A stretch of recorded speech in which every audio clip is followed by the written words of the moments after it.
Bonjour à tous, nous sommes très heureux d'être à nouveau parmi vous, aujourd'hui, hein, avec un nouveau témoignage. Notre interviewé, vous le voyez à l'écran, c'est notre ami, Jean-Marie Le Gall. Bonjour Jean-Marie. Bonjour Charles, bonjour à tous.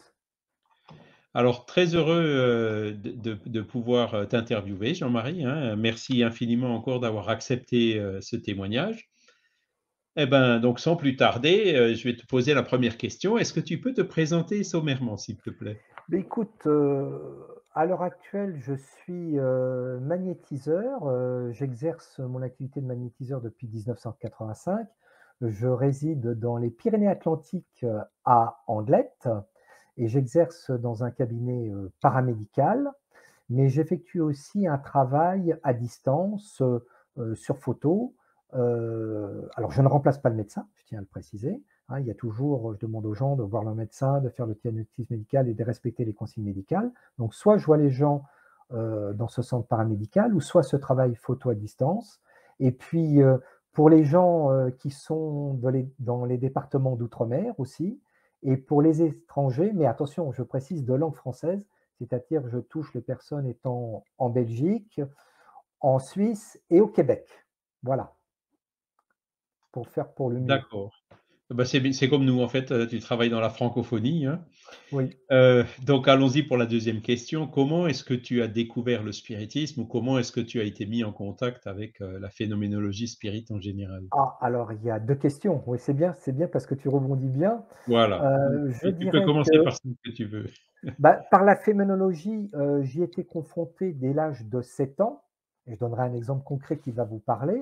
Je tiens à dire que j'ai vécu dans un milieu, social et culturel pas du tout, c'est pas le mot branché, mais pas du tout aucune connaissance, de la notion des phénomènes spirites, hein, catholique pratiquant, voilà et donc je n'ai pas baigné dans une ambiance, spirit et donc très jeune, j'ai été confronté à des manifestations où je voyais apparaître, dans ma chambre à coucher, surtout le soir au départ, des personnages là aussi très lumineux qui sortaient du mur, qui se matérialisaient et qui venaient vers moi et il y en a un personnellement qui m'a interpellé, qui s'est présenté, avec une forme très, excusez-moi, très statique, habillé, comme un professeur, me parlant doucement, enfin un visage que j'ai pas reconnu au départ, mais qui venait me voir, qui me parlait mentalement et les mêmes phénomènes, ensuite ont commencé à se matérialiser de jour et dans ma prime enfance, étant un petit garçon, je jouais au château fort, avec des petits soldats et lors de ce jeu, une fois, un matin, je vois, sous forme un peu cotonneuse, lumineuse, se matérialiser, une forme humanoïde et le même personnage qui venait me voir, la nuit, mais pas dans les rêves, hein. Oui. J'étais réveillé en sursaut dans la chambre à coucher qui devenait éclairée, lumineuse et je voyais ces personnages et je vois le même type de fer ce même type de personnage qui me parle là, mentalement et qui me dit, «Je serai toujours beaucoup présent dans ta vie, mais vraiment avec beaucoup d'amour, de compassion» et qui, me dit, «De toute façon, je n'ai pas habité très loin de chez toi». Donc je t'avoue Charles, je Ah, suis resté un peu dubitatif, voilà et je suis resté là-dessus, hein. oui. Et bien des années plus tard, au moment où j'ai connu effectivement, j'ai fait la connaissance de la philosophie spirit, je vais faire les liens entre les 2. Effectivement, avec des cousins Claude et Monique Réel à Saint-Mandé qui m'ont présenté, les œuvres d'Allan Kardec et bien dans la discussion, ils me disent: «Mais tu sais, il y a eu quelques photos très rares». Alors ils m'ont expliqué l'historique, Hippolyte Rivail, éducateur, professeur et cetera et il me dit: «Bah, tiens, je vais te montrer qui était le codificateur de la doctrine spirit» et ô stupéfaction, je reconnais le personnage qui était venu me voir quand j'ai l'âge de 7 ans, la D'accord. nuit et effectivement aussi dans mon jeu d'enfant et Claude, donc ce cousin me dit: «Mais de toute façon, il faut savoir que je vivais avec mes parents à l'époque dans le 7e arrondissement de Paris, pas loin, du métro Ségur, de l'avenue de Oui, Ségur, l'avenue de Saxe, ça doit te dire quelque chose oui, tout à fait, et oui. à ce moment-là, j'habitais 6 rue Léon Vaudoyer et qu'au bout de la rue Léon Vaudoyer, il y avait le square Ségur Oui, la villa à Ségur, hein. et la villa Ségur à 500 mètres. Et Mmh. donc finalement, mon cousin me dit: «Mais tu sais, ce personnage historique et célèbre, il habitait à côté de chez toi». Ah bah, voilà. Mmh. Intéressant. C'était pas Absolument, fou, ouais. ce n'était pas puisé dans l'inconscient collectif. C'est vrai Ça et à 7 ans tu dis, hein, donc tu hein, voilà. Tu donc savais c'est absolument pas qui c'était et cetera, quoi. ah non, ah non, Mmh. c'est comme on disait des preuves d'identité. Heu, j'ai eu la connaissance historique de ce personnage, 7 ans, quand j'avais l'âge de 15-16 ans. D'accord et ensuite, à partir de là, est-ce que tu as ouvert, tu as lu un peu les livres de Kardec, la philosophie spirit? À partir des années 76, pas avant, D'accord, parce donc que je connaissais 10 ans rien. plus tard, quoi, hein? Ben, non, l'âge de 7 ans, oui, il y avait un petit bout de chemin, hein, qui s'est Ouais, passé entre 7 et oui, plus de 10 ans plus tard, oui. voilà. Bah, j'ai lu effectivement, les livres de base, hein, le livre des médiums, le livre des esprits, l'Évangile selon le spiritisme, l'Obsession et les œuvres posthumes. Voilà D'accord. et puis après je me suis ouvert parce qu'il avait une belle biographie et j'ai découvert aussi, d'autres auteurs dont un j'affectionne particulièrement, Léon Denis, Ah bah, oui, c'est Gabriel un peu notre Dolan, préféré, Léon Denis, quand on Léon l'a beaucoup Denis commémoré l'année dernière. avec, Il est très fidèle à Kardec et il a écrit avec un langage 50 ans plus jeune, quoi, hein. oui et qui reste toujours d'actualité parce que son livre, dont je conseille souvent la lecture, Dans l'invisible, Oui, oui, oui, qui parle de entre autres, médiumnité, ouais. qui parle voilà, c'est celui plus qui m'a touché en fonction de ce que je vivais. Voilà, on les a réédités tous ces livres, hein, le Mouvement Spirit francophone et puis ce qu'on appelle assokardec.fr. Vous trouverez, bah, les 8 ouvrages principaux de Léon Denis, ont été réimprimés et puis sinon, ben, on les met toujours gratuitement en PDF, sur l'encyclopédie Spirit. Alors la question suivante, qu'est-ce que la philosophie Spirit ou le fait d'avoir côtoyé ces phénomènes, qu'est-ce que ça t'a apporté dans ta vie? Oh, c'est très vaste. Je vais essayer de faire du concentré comme tu me l'as demandé. D'abord, qu'est-ce que la philosophie spirit m'a apporté? Je dirais principalement, heu, je dirais oui en priorité, c'est, la prise de conscience de la responsabilité de mes actes. Ah oui, C'est-à-dire tout ce que je peux poser par des actes physiques, corporels, par mes paroles et par mes pensées, en sachant les répercussions que ça pouvait avoir dans mon quotidien, au contact, de tout le monde et d'une façon anticipée, des répercussions que je dois assumer de mon passé et en fonction de ce que je fais maintenant, de ce que je risque de conditionner dans mes vies futures. Ça a d'accord, été un élément très important pour moi, la responsabilité de mes actes, de ce que je fais et de ce que d'accord. je suis ici et maintenant. Donc d'où C'est tu viens, où tu es et où tu vas, quoi. C'est et que les je fameuses suis questions fondamentales, hein. oui et que je suis fondamental responsable de ce que je suis et de ce que je fais. Et Avec donc bien sûr des conditionnements, oui, sociaux, religieux ou autres, mais l'importance d'assumer ma responsabilité. et ça t'a fait changer concrètement, quoi? Ça oui, ça je ne suis pas parfait, loin de là, mais disons que j'essaye, de m'améliorer au quotidien et de faire une introspection régulièrement sur ce que je suis et de ce que je fais pour amener, je dirais comme une métanoïa, une révolution intérieure. Oui, un long D'accord. travail, Donc long c'est comme travail, comme tous les spirites, en fait, hein. On voilà, fait des efforts pour essayer de devenir meilleur. voilà, de devenir meilleur et aussi effectivement, par rapport à la phénoménologie que j'ai pu vivre, une prise aussi de conscience, de les réalités. Alors on peut l'appeler selon les traditions, l'âme, l'esprit, le courant de conscience, de Oui, réalité qu'il y a un élément indépendant de notre corps, qui perdure au-delà du temps et de l'espace, notre conscience, notre esprit, notre âme, qui perdure à la mort du corps physique et continue, je l'espère, une évolution. l'immortalité, ouais.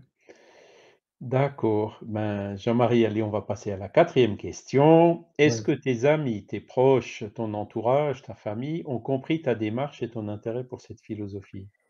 Eh bien, disons que c'est surtout, mes parents qui, au quotidien, mon frère et surtout mes proches, qui ont assisté, à beaucoup de manifestations médiumniques, donc que je résume, hein, table, écriture automatique, psychokinèse, influence de l'esprit sur la matière, qui effectivement les a interpellés et m'ont toujours soutenu et encouragé dans mes lectures et approfondir effectivement, entre autres, la philosophie spirit. Oui, m'ont toujours soutenu pour essayer de mieux appréhender ce que je vivais. D'accord, donc ça, c'est vraiment bon, ça aide énormément, hein. Moi, j'ai aussi eu Oui, cette chance, à oui. part quelques exceptions d'incompréhension de personnes qui pensaient que j'étais dans une secte. En général, comme les gens ont vu que, ben, je changeais pas, au contraire que j'avais tendance à devenir meilleur, voilà, ils ont dit: «Bah, pourquoi pas?» hein. Mmh. D'accord. Et la question suivante, alors par rapport à tes proches toujours, est-ce que tu conseillerais à tes proches de s'intéresser au spiritisme? Ah, c'est une vaste question. Heu, je crois que d'abord, ça relève d'une démarche personnelle intérieure. Oui, On ne peut obliger à personne. On peut présenter, mais le déclic, c'est tout à fait personnel. Heu et maintenant aussi de se poser la question: qu'est-ce qu'on recherche derrière le spiritisme? oui, Est-ce que c'est important ça, hein, je prends un peu de temps, Charles. C'est-à-dire, d'une façon on a une vision très caricaturale et malheureusement mal interprétée. Parce que dès qu'on parle, spiritisme, c'est Ouija, table tournante et cetera. Mais voilà, il faut approfondir, derrière. Est-ce qu'on s'intéresse qu'à la phénoménologie physique, qui est intéressant, mais est-ce qu'on s'intéresse à déjà une application, je dirais peut-être pas le mot moral, mais d'une éthique derrière? mmh, Faut voir derrière la phénoménologie, qu'est-ce que aller au-delà de la phénoménologie. Est-ce que finalement il y a une éthique, il y a une morale derrière ça? Et se dire aussi à travers les manifestations que l'on a, avec beaucoup de respect, hein, à travers des médiums ou des associations, tu sais que j'en ai côtoyé pas mal depuis plus de oui, 30 ans. C'est, de dire que heu, au même au niveau du contact médiumnique qu'on peut avoir avec beaucoup de respect par rapport à des personnes disparues, mais qu'est-ce qu'on en fait dans la vie au quotidien? Parce que ça soit à travers un cercle spirit ou d'autres non spirites, des médiums ou des associations, sans porter de jugement, on a un contact avec une personne disparue. C'est très enrichissant sur un plan intellectuel et dans le cœur. Mais est-ce que ça transforme notre vie? Est-ce que ça nous fait réfléchir sur ce que nous sommes? C'est ça qui est important à mes yeux. Est-ce que ça va faire comme on dirait, un retournement intérieur, une métanoïa intérieure? Parce qu'autrement, faire, de l'écriture automatique, faire comme il y a bien longtemps et j'y suis passé aussi par là, tourner des tables, aller voir des médiums, aller assister à des conférences et qu'on s'arrête uniquement au côté phénoménologique et esthétique, certes, c'est intéressant, mais ça va pas très loin. Donc je pense qu'il c'est faut vrai. pousser le bouchon, si je peux dire, beaucoup plus loin que ça. Voilà, il y a l'effet phénoménologique, la curiosité, le fait de voir et la deuxième étape effectivement, c'est d'en tirer les conclusions quoi, des Oui, conséquences. oui, Ah ben tiens, les esprits et la vie continue après la mort, qu'est-ce qu'on devient, le jour où on s'en ira et cetera et c'est tout un monde nouveau qui s'ouvre, effectivement, il ne restait qu'à la phénoménologie, c'est effectivement très limité. oui. Voilà, donc en fait, tu conseilles à tes proches de s'y intéresser, mais de s'y intéresser, sérieusement quoi, avec, Oh oui, oui, dans cette ce n'est pas un globalité, hein? dans cette globalité, ce n'est pas un jeu de salon. Alors après, problème plus délicat, c'est quel spiritisme? Oui, Là, je parle franchement, parce oui, que, tu es aussi bien placé que pour moi, il y a différentes sensibilités. Comme tout dans toutes les religions, enfin religions si on peut dire, il y a différentes sensibilités. Alors je vais te parler franchement, avec mon cœur, on se connaît depuis pas mal d'années. n'hésite Moi je pas, suis, vas-y.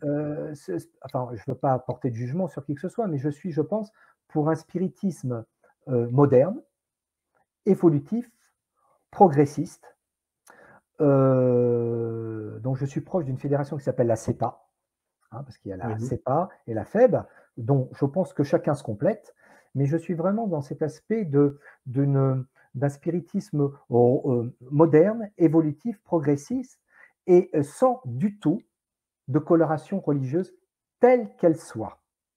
Je dirais mmh, un spiritisme universel, sans oui, coloration, telle que, heu, bon, j'y mets des mots gentils, je vais rien t'apprendre, le spiritisme s'est beaucoup développé au Brésil, mais a pris une certaine forme d'une coloration très christique, très chrétienne, avec, l'évangile pratiqué. Je peux comprendre qu'il faut s'adapter en fonction de la culture, mais je crois que si on veut faire vraiment passer un message spirit, il doit être un message spirit universaliste, sans dogmatisme, sans étiquette religieuse et même par rapport à la modernité, pouvoir s'adapter à notre époque et même, j'ose dire, poser des nouvelles questions aux esprits et peut-être réévaluer certaines réponses qui ont été données à une certaine forme d'époque. Il y a des sujets de société qu'il faudrait, à mon avis, donner un nouvel éclairage, l'euthanasie, l'avortement, entre autres, la fin de vie, les techniques modernes de réanimation, c'était pas du temps de Kardec. Donc je pense qu'il faudrait aussi repenser et réactualiser, certaines questions qui avaient été traitées à l'époque, qu'il faudrait peut-être, non pas perdre le fond, mais, mettre un peu plus de souplesse dans le discours et l'adapter plus à notre période.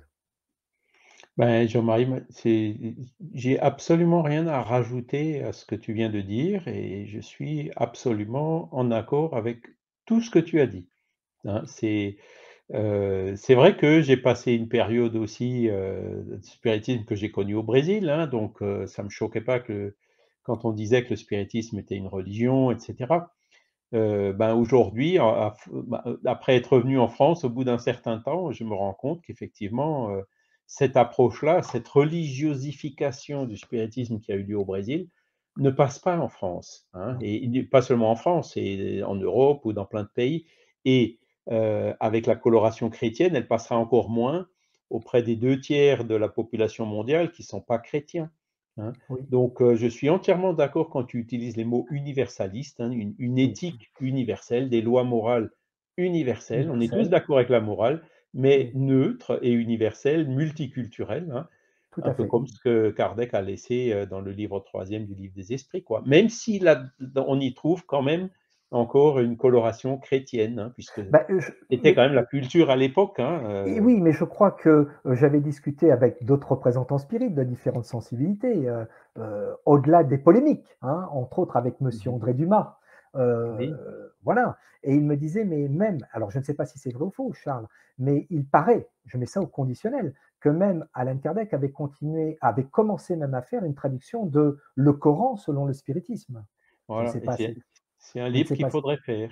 et donc il y aurait la Bhagavad Gita, c'est-à-dire que finalement chacun, en conservant tout à fait respectueusement, hein, quand même, les sensibilités que peuvent avoir, certaines personnes. Il ne s'agit pas de tout jeter, mais de dire que si on veut faire dans cette période du XXIe siècle, heu, s'adapter en gardant, comme on dit, il y a le fond et il y a l'enveloppe.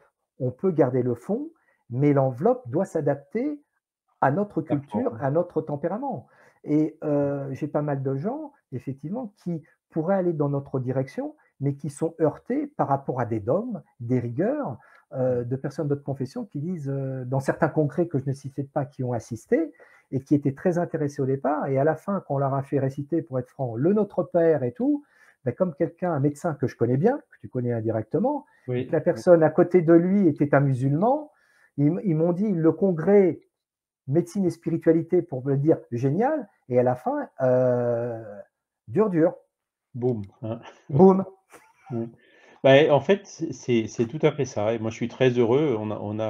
Il y a des personnes qui sont musulmanes, qui sont spirites, hein Oui, et donc ça en fait, ça se passe très bien, hein. ben oui, C'est-à-dire, voilà et tout comme on trouvera très rapidement aussi des personnes, hindoues, ou d'autres religions, hein, oui, qui seront forcément ouvertes à cette moralité, universelle oui, qu'on retrouve dans le fond de toutes les religions. Donc tout à je fait. partage entièrement ton opinion et ben, voilà, en ce moment, je me suis assez pas mal reproché aussi de la CEPA.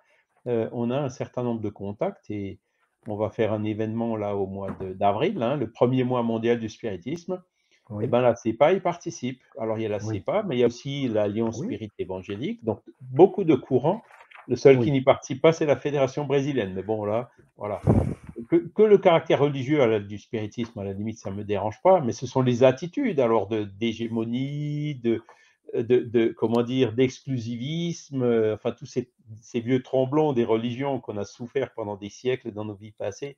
Quand ça revient, là, évidemment, ça va beaucoup trop loin et c'est pas possible, Oui, hein, voilà. oui, oui, Eh ben, écoute, voilà, j'aurais encore une dernière question à te poser. On est déjà à 20 minutes, mais il y a pas de oui. souci. Quel message est-ce que tu aimerais transmettre à ceux qui nous écoutent? Eh bien, c'est pas un message direct de moi, c'est j'aurais pu dire ça, mais il y a quelqu'un qui l'a dit encore, plus joliment que moi. C'est Chico Xavier et Chico Xavier, je terminerai, je reprends ces mots et je crois que ça peut s'adresser aux spirites comme à toutes les religions. Mais comme on est dans un milieu spirit, ça s'adresse aussi aux spirites. Oui, Et Chico Xavier disait 2 choses. Il disait dans le livre Missionnaire de la lumière, il disait 2 choses dans le premier. Défaites-vous du verbalisme excessif sans œuvre. Défaites-vous du verbalisme. On peut blabla, blabla, blabla, blabla. Dans les conférences, dans les congrès, sans les œuvres. Les œuvres, ici et maintenant, d'être pratiques. Et qu'est-ce qu'il nous dit par la suite? Il nous dit, Chico Xavier, il ne suffit pas, pour être spirit, d'étudier les grands livres de la doctrine spirit. Il faut aussi se former en faisant le ménage, y compris dans les toilettes. Il faut travailler, préparer la soupe, aider ceux qui ont faim, laver les plaies de nos frères et distribuer tout ce qu'il est possible. Si nous n'avons pas le courage de nettoyer les toilettes, nous étudierons les grands livres de la doctrine spirit en vain. Intéressant. Et comme le déclarait son guide Emmanuel, qui ne cessait de répéter à son protégé, Tycho Xavier, il est indispensable d'apprendre à être grand dans les tâches humbles pour être humble dans les grandes tâches. Voilà ma conclusion. Et fantastique, hein, faudra que tu me donnes les références, hein, que je la mette, sur la vidéo, comme ça les personnes pourront aller s'y référer et c'est vrai que bon, moi j'utilise parfois un langage un peu plus cru, hein. Je disais, quand on est spirit, bah, il faut de temps en temps accepter d'aller nettoyer les chiottes. alors, Et bah, alors, c'est je ça, peux, quoi. alors je peux te donner tout de suite la référence que j'ai sous les Oui, yeux. vas-y, comme ça C'est le livre ah de bah, d'accord, C'est le livre de Michael Ponsardin, Ponsardin, ouais. précisément à la page 65, Ah bah, tout en c'est haut. parfait. Et voilà, on ne pourra pas dire que je l'ai inventé. Et ce passage a été tiré du livre de Carlos Antonio Balesi, Chico Pacelli. Xavier, Medula Nidale et Asao, page 41. Mmh. Ah bah, super. Merci beaucoup, hein, pour ça, tu vois, c'est chaque fois, ben, j'apprends tous les jours et je te remercie pour Bon, m'avoir pas j'ai grand-chose. certainement déjà vu, j'ai déjà lu ce livre Ah, et je le et je conseille, suis hein. certainement passé sur ces passages, mais tu vois, là, aujourd'hui, je les trouve effectivement extrêmement opportuns. C'est le service qui compte, hein. Oui, Le blabla, la théorie, c'est bien, mais la pratique, c'est mieux. Il vaut mieux de tu, la pratique sans théorie que de la théorie sans pratique. tu sais, Les j'ai Anglais, ils beaucoup. appellent ça le say to do ratio, hein. Il y a des Oui, gens qui ont plein de bonnes idées, mais qui font rien. oui, Et voilà, l'important dans le spiritisme, c'est de servir, quoi. oui.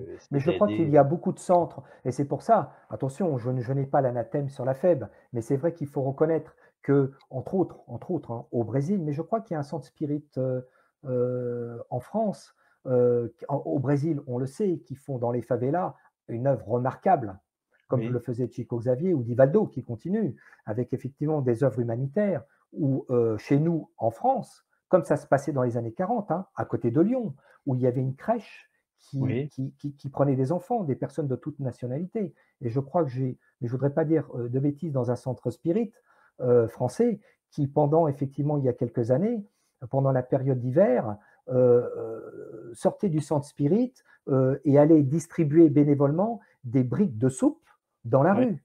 Faisait des Ça, maraudes, oui. des maraudes. C'est le centre Thérèse d'Avila à Tours, Thérèse ou Avila. l'Institut Thérèse d'Avila à Tours. Et puis il y a aussi le centre Résonance de Dunkerque, ben, ils étaient, à Oui, Calais, dans oui, là où il y a les migrants pour pareil, oui. leur apporter, bah, des besoins essentiels quoi, dont la nourriture. oui, Donc et on trouve aussi ça en France, effectivement, même si c'est oui, un peu plus rare parce que oui, bon, des ONG, qui font des choses fantastiques, il y en a plein et beaucoup de spirites d'ailleurs les soutiennent, de façon neutre, hein. Le but c'est pas c'est d'aider son prochain, même si c'est dans un cadre non spirit, hein. oui, Et voilà, mais au Brésil effectivement, c'est ça qui était le grand moteur du spiritisme. C'est ça qui a fait que le spiritisme bénéficie d'une si belle considération là-bas. oui, oui. Voilà.